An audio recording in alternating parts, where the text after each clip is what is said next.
This is Renee Romeo of reneeromeo.com. Today's project is learning how to replace a bathroom faucet. Now this space is in need of renovation, but I've got about 2 years of projects before I actually get to this entire space. And one of the easiest things that I can do to update the look of this bathroom is to replace the bathroom faucet. So it's something you look at every day and it's really, really important. That's really where I would start in any bath renovation project. So what do you need to accomplish this? You need a few items. So I have 2 adjustable wrenches. I have a small version and a large version depending on where I can get into at the moment. You need some wrench pliers, and so you can kind of see here the difference between the 2 that I have. One has a smooth handle, one has a rubberized handle. The rubberized handle makes it really great for small hands to be able to grip onto this thing in tight spaces. So that's just an FYI. You might need some plumber's tape. So this plumber's tape is really thin white tape and it goes around the pipes for you to make your connections. You may or may not need that. You also need some plumber's putty or silicone. Now I prefer to use plumber's putty because it's easy to take off versus silicone, which takes forever to try to take off. And you know I'm taking mine off in 2 years, so silicone really isn't an option for me. So get a tub of plumber's putty, it'll be your best friend. You also need a bowl to collect any water that's going to come dripping out of those connectors or pipes when you're taking all of this apart. So let's get under the sink. Now I have an old towel here, I have an old rag, and I'm in the process of shutting off the water to the sink. So each one of these, there's the cold and now I'm working on the hot. Now I'm in the process of taking off the drain, and so these are just hand tightened in place, and you'll see this is exactly why you need the bowl underneath this drain. Now don't be freaked out here, but you're going to see debris and things on the inside of your drain. So this is a dirty process sometimes, and you want to preserve this PVC, so you're just going to pull this right off. So the remaining drain is in 2 pieces, and I need to separate the 2 because of this pipe sticking out the back. So what I'm going to do here is I'll grab my adjustable wrench and I'll put it on top of this nut on the top just to hold it in place. And then I could put the pair of pliers into that pipe just to pry it and get it to go.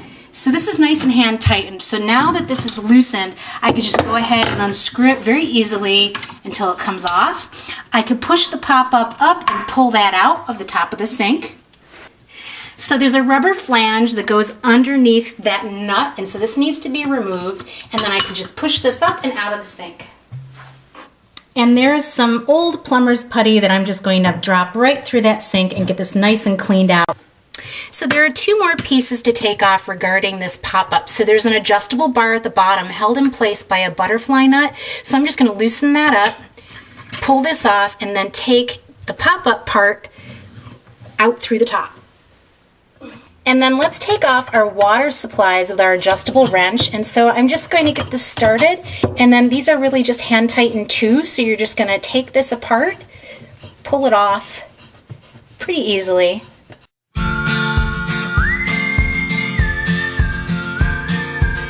So I'm lying on my back underneath the sink, and what we're looking at is actually the faucet portion. So this is the hot water, this is the cold water. I have my small adjustable wrench, and I'm going to disconnect both of these supplies from the faucet itself. So I'm just going to go ahead and get this nice and loosened up.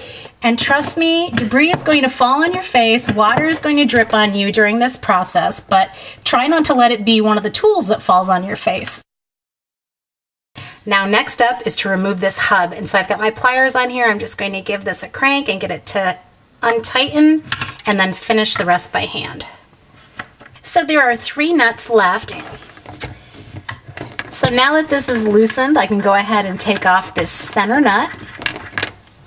And sometimes it's hard to get over that plumber's tape, so you can go ahead and hold it with your pliers, and from the top side you can turn the faucet and get this right off. And now we'll take off the larger nuts. Get them loosened, and then you can loosen them by hand.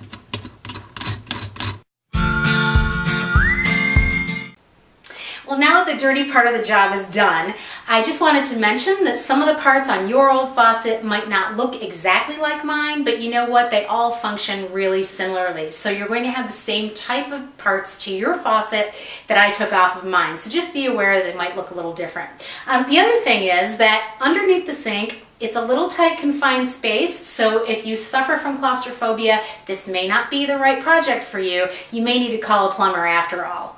So now that I've opened the new box, I've located the hot and cold supply lines. So the supply line for the hot always goes on the left-hand side, cold goes on the right, and this just gets placed directly into that hole. Now, if you have an uneven sink surface, you may need to put a little bead of silicone in here before you go any further, but mine is nice and flat, which means that this is going to seat really well. There's a little washer underneath the bottom of this, so it's going to work perfectly to eliminate any water seepage underneath that handle. But underneath the sink is a different story. So what you have underneath the sink, you have a washer, and then you have a nut, and the nut is plastic. And the neat thing about this nut is that it has two little areas here for a little hex wrench. So the hex wrench is going to be inserted in here, and it's going to tighten this up a little further than any other wrench can do underneath. Now I'm sliding that washer and nut assembly onto the threaded portion underneath that faucet handle. And so I'm just going to tighten this by hand. Well, here's the beautiful new faucet, and faucets always come with a gasket. So this gasket is perforated. It gets put directly on top of the hole, and those perforations allow this to sit perfectly right on top of that gasket. So I'm getting ready to secure the faucet. You'll notice here's a long threaded rod along with the supply line. This is a really unusual washer. It's made just for this particular faucet. I haven't seen one like this before. And all I'm doing, I'm putting this right up against the sink, and then the actual nut is a really long tube. It makes it a lot easier to kind of thread this on and get this well seated. So I'm just going to go ahead and just twist this onto that long rod until it tightens right up against that washer. Now, once your center faucet is located on the top, you really need to make sure that all of these are in perfect alignment across the front of the sink. Once that's done, you can go back and you can tighten up these little hex nuts to make sure that everything is nice and secure across the top. Now, the last thing we need to do while we're laying on our back is to put in this little O-ring connector piece. Now, this is the piece that's going to allow the hot, the cold, and the faucet to communicate with one another. And you can see here there are 3 individual marks on each one of these tubes. This is just a push fit connection. So literally, you're just going to push these in until you can't see that last mark anymore. So see, it disappeared. So you know that's seated properly. Now we'll do the cold the same way. And then we'll do the hot. Perfect. Really well seated. Everything's in there. So this is ready to go. Now I'm getting ready to put the water lines back into place. So I'm just going to slide this nut over the top and just tighten this down in place.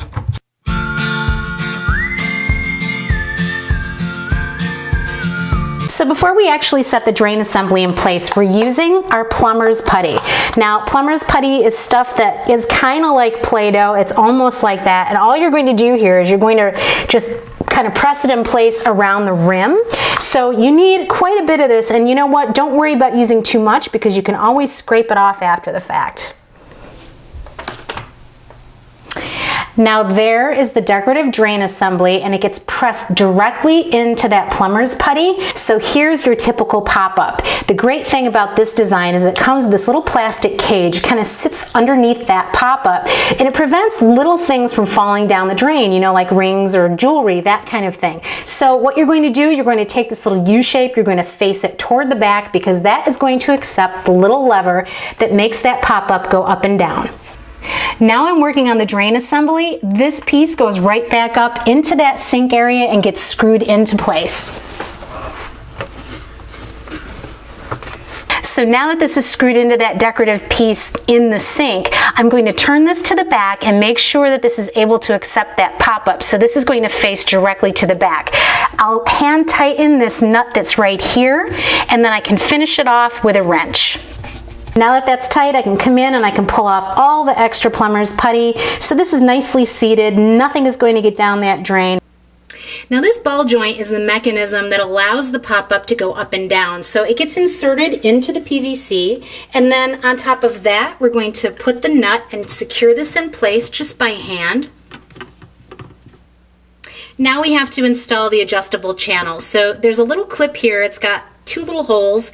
You're going to slide one end on. Then you'll slide in probably to the second hole from the bottom, and then put the other end of the clip in place. And it holds on just like that. Now there's also a hole here at the top. This is what accepts the decorative pop-up from the top of the sink. And then you're going to tighten this in place and hold all that together. And then I'm going to tighten that nut with my adjustable wrench.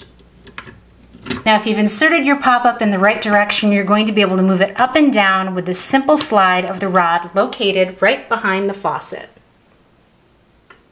So here's the drain assembly that I took off. What I'm going to do, I'm just going to slide this onto the new drain.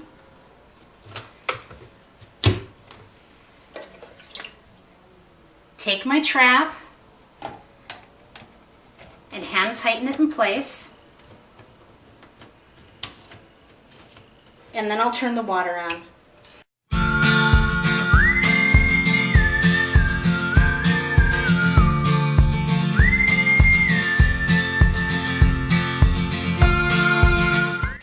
Well, I'm reinserting the aerator now that everything is leak and debris free.